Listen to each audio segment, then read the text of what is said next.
Bonjour les amis.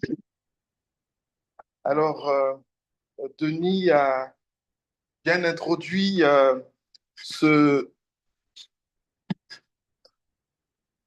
Denis a bien introduit ce culte.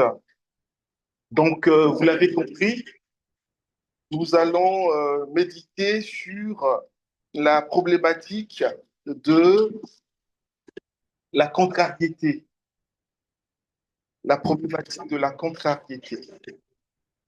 Il nous arrive très souvent d'être contrariés. Et la question que nous pouvons nous poser, c'est de savoir que faire face à nos contrariétés. Il y a quelques années, je ne sais pas si vous vous souvenez, c'était un fait divers, euh, un appareil d'Air France avait fait un crash. C'est un appareil qui euh, allait à destination du Brésil ou était en provenance du Brésil, donc Paris, je ne sais plus quelle ville du Brésil. Et cet avion donc avait fait un crash. Il se trouve que une personne qui travaillait à Air France, une personne navigante, avait fait profiter le voyage à une de ses amies. Et donc, il lui avait dit, ben, écoute, voilà, j'ai la possibilité de euh, t'offrir un voyage gratuit et tout. Mais la personne qui avait bénéficié du voyage n'avait pas pu honorer cette invitation pour un empêchement. Et vous pouvez imaginer sa déception, sa contrariété. Et quelques temps après, elle apprend que cet appareil a fait un crash. Et donc là, vous pouvez comprendre que elle a revu différemment cette contrariété qu'elle avait. Dans la Bible, plusieurs personnages ont été contrariés. Cependant, l'issue en a été bénéfique. À titre d'exemple, on pourrait citer Joseph, le fils de Jacob, le fils d'Israël. On pourrait citer Joseph, l'époux de Marie. On aurait pu citer l'apôtre Paul. Euh, et pourquoi pas notre Seigneur Jésus lui-même, qui a été contrarié, mais dont nous voyons l'issue. Nous allons donc nous arrêter sur le cas de Joseph, le fils de Jacob, le fils d'Israël, dans l'Ancien Testament. Et on va lire Genèse chapitre 45. Genèse chapitre 45. On va lire les versets 1 à 15. Genèse chapitre 45, les versets 1 à 15. Je lis dans la version du Semeur.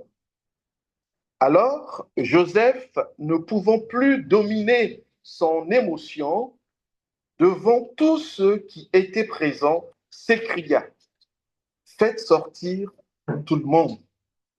Ainsi, personne de son entourage n'était en sa présence lorsqu'il fit connaître son identité à ses frères. Mais il sanglotait si fort en parlant que les Égyptiens l'entendirent et la nouvelle parvint jusqu'au palais du Pharaon. Il dit à ses frères, je suis Joseph. Mon père est-il encore en vie? Mais ses frères étaient incapables de lui répondre tant ils avaient peur de lui. Alors Joseph leur dit, venez près de moi. Ils s'approchèrent. Je suis Joseph, leur dit-il, votre frère, que vous avez vendu pour être emmené en Égypte. Et maintenant, ne vous tourmentez pas et ne soyez pas fâchés de m'avoir vendu comme esclave. C'est pour vous sauver la vie que Dieu m'a envoyé devant vous. Car voici 2 ans que la famine sévit dans ce pays, et pendant 5 ans encore, il n'y aura ni labour ni moisson. Dieu m'a envoyé devant vous pour vous faire subsister sur la terre, pour préserver votre vie par une très grande délivrance. C'est pourquoi ce n'est pas vous qui m'avez envoyé ici, c'est Dieu. Et il m'a élevé au rang de père pour le Pharaon, faisant de moi le maître de toute sa cour et le dirigeant de toute l'Égypte. Retournez donc au plus vite auprès de mon père et dites-lui, ton fils Joseph te fait dire ceci. Dieu m'a établi maître de toute l'Égypte. Viens auprès de moi sans tarder. Tu habiteras dans la région de Goshen pour être proche de moi. Toi, tes enfants et tes petits-enfants, tes moutons, tes chèvres et tes bovins, tout ce qui t'appartient. Et là, je pourvoirai à tes besoins pour que tu ne restes pas sans ressources, toi, ta famille et tout ce qui t'appartient. Car il y aura encore 5 ans de famine. Vous voyez de vos yeux, et mon frère Benjamin également, que c'est bien moi qui vous parle. Informez mon père de tous les honneurs dont je suis comblé en Égypte. Racontez-lui tout ce que vous avez vu et dépêchez-vous de le faire venir ici. Puis il se jeta au cou de Benjamin, son frère, et tous deux pleurèrent sur les épaules l'un de l'autre. Ensuite, il embrassa tous ses frères en pleurant. Après quoi, ses frères s'entretinrent avec lui. Jusqu'ici, la parole de notre Dieu. Alors, il nous faut rembobiner le film pour voir comment on en est arrivé à ce que nous venons de lire. Dans les chapitres précédents, les chapitres qui précèdent, on nous renseigne sur les faits suivants. Parmi tous ses enfants, Jacob aime plus Joseph, ce qui, évidemment, rend jaloux les autres enfants. Au fond, qui est Joseph? Joseph est un enfant né dans une famille de polygamie. Son père Jacob a deux femmes, Léa et Rachel, plus deux concubines. Et de toutes ces femmes, il aura 12 garçons et des filles, d'où les 12 tribus d'Israël. Et Joseph est l'un des 12. De sa mère, ils seront deux. Il y aura lui et puis Benjamin. Joseph va faire un rêve.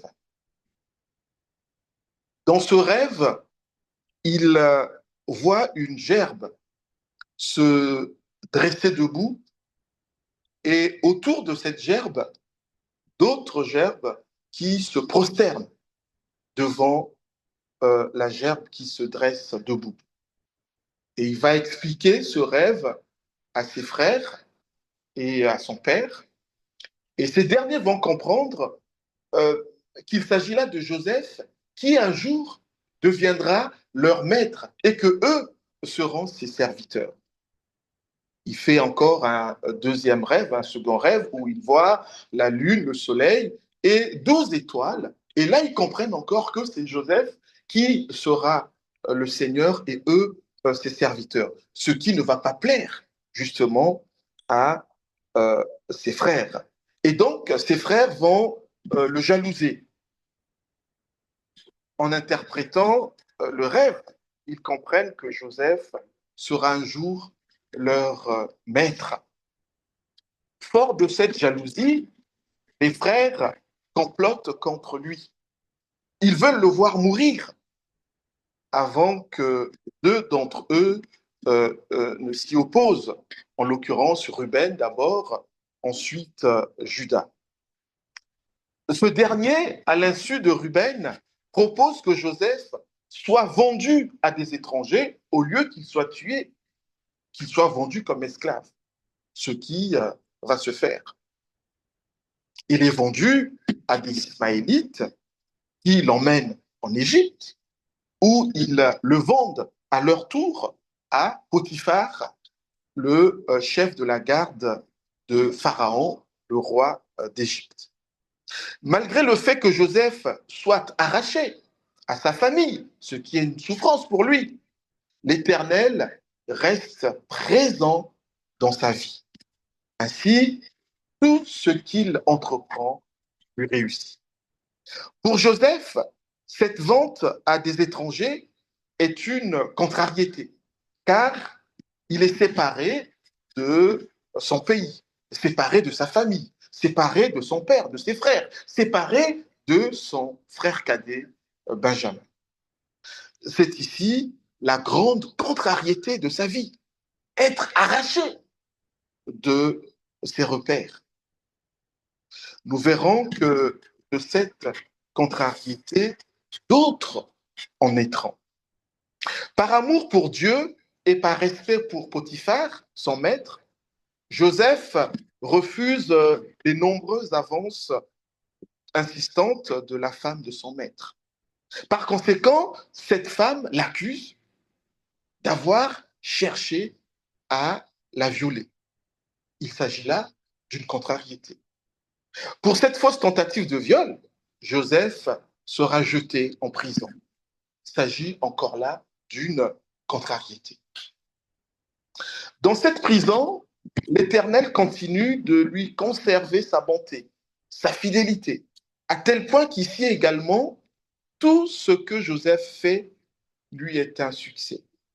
Ainsi, le chef de la prison finit par faire de lui son second dans la prison, alors qu'il est lui-même prisonnier, mais il est le second du chef de cette prison.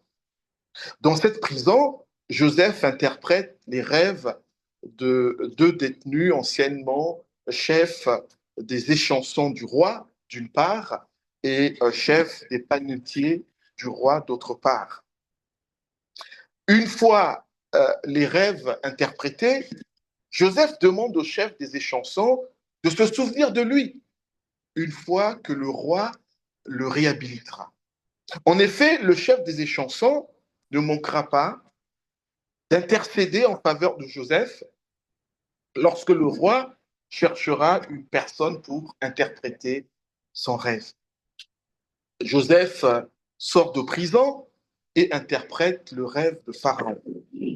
Selon l'interprétation, l'Égypte connaîtra alternativement 7 années de vaches grasses, c'est-à-dire cette année d'abondance, d'une part, et 7 années de vaches grasses, de vaches maigres, donc 7 années de famine, 7 années de sèche. Voilà l'interprétation du rêve du roi.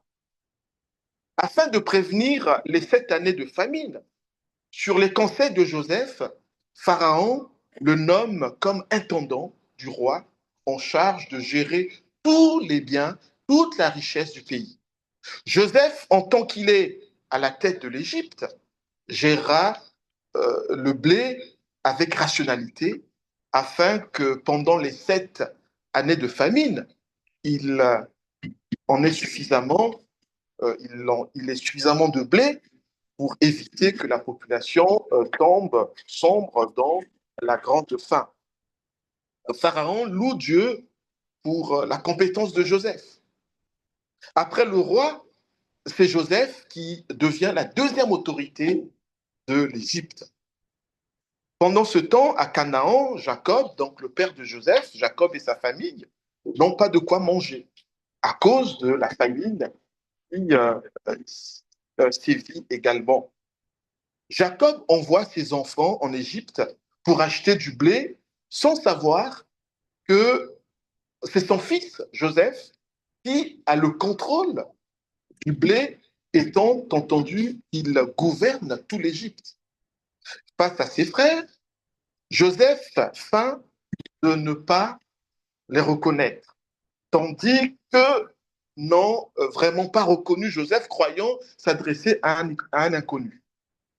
C'est à partir de ce moment que Joseph se souvient de ses frères d'autrefois, où il se voyait en maître pendant que ses frères se prosternaient devant lui. Il se souvient de ses rêves. Il y a quand même environ 13 années, 13-15 années qui séparent le moment où il a été vendu de ce moment de rencontre. Quand Joseph voit donc ses frères, il les a tout de suite reconnus, mais eux ne savent pas qui il est. Alors il leur parle purement et leur demande d'où ils viennent. Ils répondent, nous venons de Canaan pour acheter de la nourriture. Comme Joseph se souvient de ses rêves d'autrefois, et pour les mettre à l'épreuve, il leur dit, vous êtes des espions. Enfin, il fait semblant. Hein. Vous êtes venus repérer les points faibles du pays. Ses frères protestent. Non, Seigneur, nous sommes 12 frères. Remarquez que là, maintenant, il appelle Seigneur. Donc, c'est la concrétisation ou l'accomplissement de ce rêve-là. Non, Seigneur, nous sommes 12 frères, fils du même père. Nous sommes des gens honnêtes. Le plus jeune est resté avec notre père, et l'un de nous n'est plus. Joseph enferme ses frères 3 jours, puis il leur propose, l'un d'entre vous reste ici, les autres repartent avec du blé, mais vous devez revenir avec votre plus jeune frère, parce que Joseph voulait revoir son frère cadet Benjamin. Les frères pensent qu'il s'agit là d'une punition que Dieu leur inflige pour avoir autrefois vendu Joseph. Joseph fait ce qui est de son possible pour masquer ses émotions. Aussi, il se retire pour aller secrètement pleurer. Ensuite, il met en place une stratégie en retenant Siméon, l'un des frères. Si ces derniers veulent revoir Siméon, il faut qu'ils reviennent avec le frère resté au pays, en l'occurrence Benjamin. Pour leur retour, Joseph leur rend leur argent sans qu'ils ne le sachent et il leur donne des provisions. Ils repartent avec leurs ânes. Autant dire qu'ils ont finalement eu le blé gratuitement, puisque Joseph n'a pas pris leur argent. De retour à Canaan, les frères racontent à Jacob, donc à leur père, que le maître du pays exige Benjamin pour libérer Siméon. En ouvrant leur sac, ils découvrent leur argent et sont effrayés. Jacob refuse d'envoyer Benjamin, disant qu'il a déjà perdu Joseph et Siméon et qu'il ne supportera pas de perdre encore son dernier fils. La famine oblige, Jacob n'a pas le choix que de laisser Benjamin partir en Égypte avec ses frères. Dès leur retour en Égypte, les frères sont invités par Joseph pour le repas de midi. Joseph est ému de revoir son frère Benjamin, avec lequel il partage donc la même mère. L'émotion est telle que l'envie de pleurer lui prend. Ne voulant pas que cela se sache, il se retire pour aller pleurer. Vous pouvez comprendre toute cette émotion d'avoir été vendu et des années plus tard, revoir là tous ses frères. Afin de faire venir son père en Égypte, Joseph monte un nouveau stratagème en faisant accuser à tort Benjamin de manière à ce que les autres frères repartent chercher Jacob pour que Benjamin soit libéré. Devant la plaidoirie de Judas en faveur de la libération de Benjamin, Joseph finit par révéler qui il est. Il révèle son identité à ses frères. Il est vrai que lorsque l'on est contrarié, ce n'est pas toujours une partie de plaisir, quand même. Que constatons-nous au travers de cette histoire? De contrariété en contrariété, Joseph gravit les échelons. On le fait partir de chez lui alors qu'il n'a que 17 ans et à 30 ans, il devient quasiment l'adjoint du roi, l'adjoint de Pharaon. Quelle ascension, malgré les adversités rencontrées.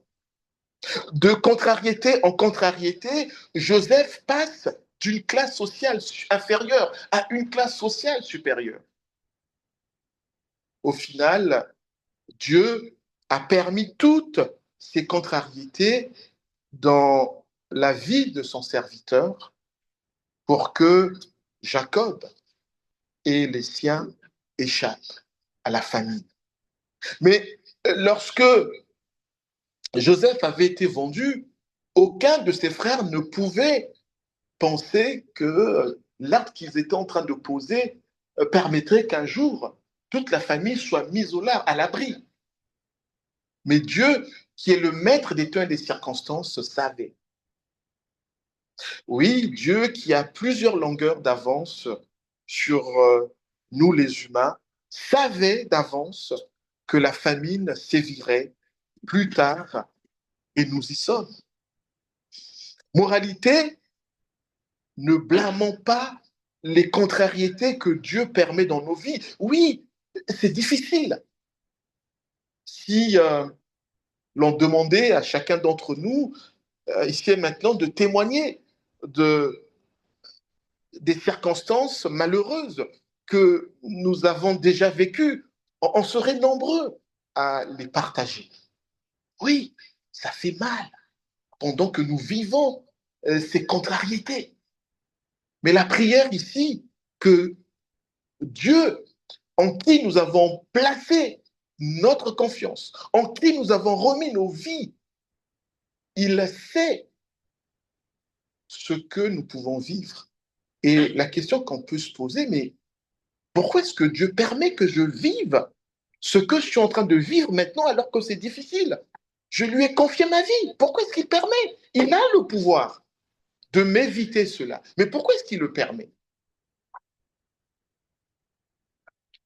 Et que peut-être en se posant cette question, en regardant au Seigneur pendant qu'on vit ces circonstances difficiles, malheureuses, peut-être que de là nous viendra la consolation, de savoir que même dans cette situation, le Seigneur est avec nous. Comme pour Joseph, dans toute cette adversité qu'il a rencontrée en prison, il a été faussement accusé de viol. Le Seigneur était toujours avec lui. Oui, mes amis, moralité, ne blâmons pas les contrariétés que Dieu permet dans nos vies. L'apôtre Paul l'a écrit. Nous savons en outre que Dieu fait concourir toutes choses au bien de ceux qui l'aiment, de ceux qui ont été appelés conformément au plan divin. Oui, Dieu fait concourir toutes choses bonnes pour ceux qui l'aiment. Et on le voit dans le cas de Joseph ici. Il a fait concourir toutes ces circonstances pour le bien de Joseph, pour le bien de ses familles. Et c'est parce qu'il a été vendu par ses frères aux étrangers que Joseph est arrivé chez Potiphar comme gérant de ses biens. C'est parce qu'il a été tenté sexuellement et jeté en prison que Joseph a été incarcéré, qu'il en est venu à interpréter les rêves, surtout celui de l'échanson du roi, c'est-à-dire celui qui a été la nourriture du roi, avant que ce dernier puisse manger. C'est parce qu'il, enfin la nourriture, oui, la boisson, le vin, tout ça. Et c'est parce qu'il s'est retrouvé en prison que Joseph a pu accéder à Pharaon, le roi d'Égypte, et que par la suite, il a été promu second du roi. Je ne sais pas si on se l'imagine.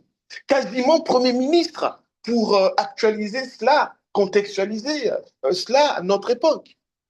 Oui, Premier ministre d'Égypte, en charge de toute la richesse de ce pays. Lui qui a connu l'esclavage, il en arrive là. Bref, c'est parce qu'il fut séparé de sa famille malgré lui que Joseph a pu sauver sa famille de la grande famine, car en qualité de gestionnaire de tout le patrimoine d'Égypte, eh ben, Joseph a pu nourrir les siens malgré la famine qui s'abattait dans tout le pays et dans les environs. À travers les noms de deux de ses enfants, nous voyons que Joseph exprime là la consolation qu'il reçoit de Dieu dans cette affliction, dans cette adversité, le fait d'être arraché de sa famille. Dieu va le consoler de diverses manières, mais notamment aussi au travers des deux enfants qu'il lui donnera. Et on le voit dans Genèse chapitre 41, versets 50 à 52, nous lisons, avant la période de famine, Asna, fille de Potiphéra, prêtre, donna deux fils à Joseph. Il appela son premier-né Manassé, celui qui fait oublier. Manassé veut dire celui qui fait oublier. Car, dit-il, Dieu m'a fait oublier toutes mes souffrances et ma séparation de la famille de mon père. Donc Joseph était conscient de cette contrariété, le fait d'être séparé de sa famille. Mais il trouve consolation dans le Seigneur. Et le Seigneur matérialise cette consolation au travers de Manassé, qui lui donne comme enfant. Il donna au second le nom d'Éphraïm, fécond. Car Dieu, dit-il, m'a rendu fécond dans le pays où j'ai connu l'affliction. Oui, le Seigneur, une fois de plus, qui sait toutes choses, qui a une longueur d'avance sur nous, plusieurs longueurs d'avance, qui est le maître des temps et des circonstances, il permettra des situations heureuses dans nos vies, mais parfois il pourra permettre des situations difficiles, malheureuses, et pendant que nous les vivons, peut-être qu'on ne comprend pas sur le moment, nous en souffrons. Mais il peut aussi faire que plus tard, on comprenne le pourquoi de ces situations, le pourquoi de ces circonstances. Peut-être qu'on ne le saura pas, on le saura un jour à son retour, mais peut-être qu'il pourra aussi nous révéler la signification comme il l'a fait ici pour Joseph. Je vous invite à relire cet épisode de Joseph, donc en Genèse. Je crois que l'histoire commence au chapitre 39, je crois, jusqu'à 46, je crois, ou 47. Je sais pas. Moralité, mes amis, pour terminer, ne blâmons pas. Je sais que c'est difficile. C'est difficile. Je le redis encore. S'il était question de témoigner ici, tous, sans exception, en témoigneraient de ce que nous avons pu vivre ou de ce que nous sommes en train de vivre, de difficile. Mais croyez-moi, mes amis, le Seigneur est là avec chacun d'entre nous, quelles que soient les circonstances. Et il sait pourquoi est-ce qu'il nous fait passer par ces moments, combien même difficiles. Moralité, mes amis, ne blâmons pas les contrariétés que Dieu permet dans nos vies. L'apôtre Paul a écrit, nous savons en outre que Dieu fait concourir toutes choses au bien de ceux qui l'aiment, de ceux qui ont été appelés conformément au plan divin. Que le Seigneur nous aide. Amen.